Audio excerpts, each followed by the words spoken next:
வணக்கம். ஆகாஷ்வாணி புதுச்சேரி செய்தி சுருக்கம் வாசிப்பவர் செங்கேனி பழனி. ஆரோக்கியமான வாழ்விற்கு பாரம்பரிய ஞானத்தை நவீன அறிவியலுடன் ஒருங்கிணைப்பது முக்கியம் என்று குடியரசு துணைத் தலைவர் திரு சி.பி. ராதாகிருஷ்ணன் வலியுறுத்தியுள்ளார்.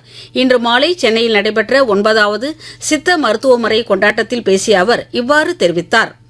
உலகம் முழுவதிலும் உள்ள பௌத்த பாரம்பரிய தலங்களின் வளர்ச்சிக்கு இந்தியா தொடர்ந்து பங்களித்து வருவதாக பிரதமர் திரு நரேந்திர மோடி கூறினார். இன்று புதுடெல்லியில் உள்ள ராய் பித்தோரா கலாச்சார வளாகத்தில் பகவான் புத்தர் தொடர்பான நினைவு சின்னங்களின் பிரம்மாண்டமான சர்வதேச கண்காட்சியை திறந்து வைத்து பேசுகையில் அவர் இவ்வாறு தெரிவித்தார். பிரதமர் திரு நரேந்திர மோடி நாளை வாரணாசியில் தொடங்கவுள்ள 72வது தேசிய கைப்பந்து போட்டிகளை காணொலி காட்சி மூலம் தொடக்கி வைக்கிறார்.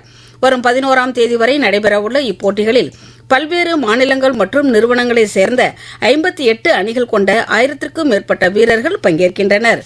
அந்தமான் நிக்கோபார் தீவுகளில் இன்று மத்திய உள்துறை அமைச்சர் திரு அமித்ஷா தலைமையில் உள்துறை அமைச்சகத்தின் நாடாளுமன்ற ஆலோசனைக் குழு கூட்டம் நடைபெற்றது. இக்கூட்டத்தில் தேசிய பாதுகாப்பு, பேரிடர் மேலாண்மை, இணைய பாதுகாப்பு மற்றும் பிராந்திய உள்கட்டமைப்பு தொடர்பான பிரச்சினைகள் குறித்து விவாதிக்கப்பட்டன.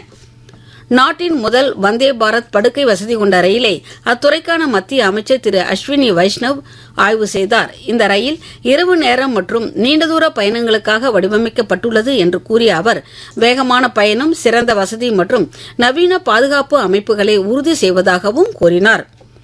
திருவையாற்றில் சத்குரு ஸ்ரீ தியாகராஜ சுவாமிகளின் 179வது ஆராதனை விழா இன்று தொடங்குகிறது. விழாவின் முக்கிய நிகழ்வான பஞ்சரத்ன கீர்த்தனை பகுள பஞ்சமி தினமான வரும் 7ஆம் தேதி நடைபெறவுள்ளது. புதுச்சேரி அரசு சுற்றுலாத்துறை சார்பில் ஏற்பாடு செய்யப்பட்டுள்ள 31வது சர்வதேச யோகா திருவிழா 2026 தொடக்க விழா நாளை மாலை 7 மணி அளவில் புதுச்சேரி கடற்கரை சாலை காந்தி திடலில் நடைபெறவுள்ளது. இத்துடன் இந்த செய்திச் சுருக்கம் நிறைவு பெறுகிறது.